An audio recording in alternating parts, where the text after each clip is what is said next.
Il y a 16 ans, presque jour pour jour, l'ordre est donné. Le Mossad, le service des renseignements extérieurs israélien, est chargé de préparer une opération très spéciale, planifiée en à peine 3 semaines et avec très peu de renseignements, une élimination ciblée dans un État ami, la Jordanie. Objectif, assassiner le chef de la branche jordanienne du Hamas, Khaled Mashal. L'opération se solde par un échec cuisant. Pour libérer ses espions, Israël est contraint de libérer le fondateur et guide spirituel du Hamas, le cheikh Ahmed Yassin. Réputé pour son audace, le Mossad est soudain taxé d'amateurisme.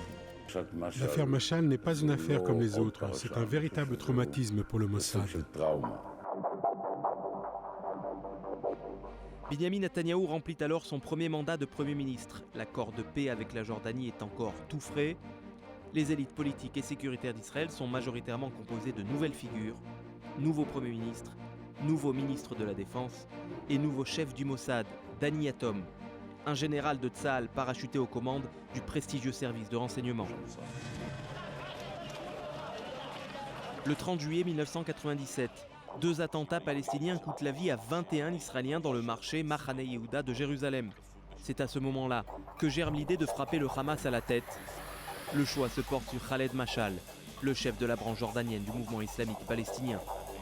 Ce n'est pas tant le choix de la cible qui était irraisonnable, c'est le choix du lieu de l'opération. J'ai tout de suite pensé que c'était une erreur de lancer cette opération en Jordanie. J'y étais opposé car cela faisait à peine 3 ans que des relations s'étaient établies entre nos 2 pays.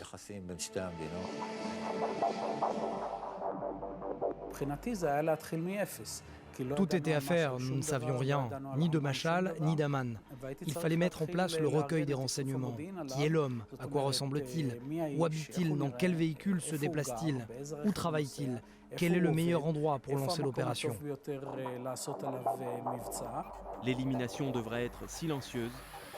Les agents du Mossad attendront Mashal à l'entrée des bureaux du Hamas, à Amman. Quand il sortira de son véhicule, l'un des 2 agents devra agiter et ouvrir une canette de boisson gazeuse, comme celle qui se trouve ici dans le bureau de Mishka Ben David. À ce moment précis, dans l'altercation, le 2e agent devra pulvériser en direction de Mashal une substance chimique censée provoquer en 48 heures la dégénérescence de ses organes vitaux. Ce que le Mossad ignore, c'est qu'il arrivait parfois à Khaled Mashal d'accompagner ses enfants à l'école.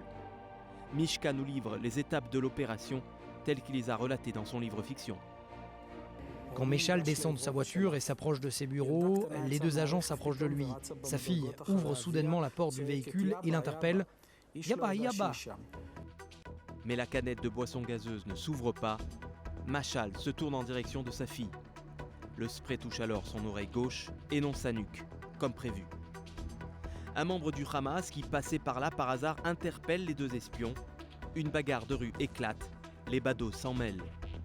La police jordanienne intervient et conduit les 2 hommes au poste de police le plus proche. Les agents prétendent être des citoyens canadiens agressés sans raison. Mais consulté d'urgence par la police, le consul canadien à Amman est formel. Les interpellés ne sont en aucun cas des ressortissants de son pays.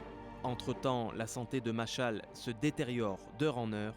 Le poison commence à faire effet. Le roi Hussein demande alors qu'Israël fournisse l'antidote et la formule de la substance chimique. Si Mashal meurt, dit-il, les 2 espions israéliens seront pendus.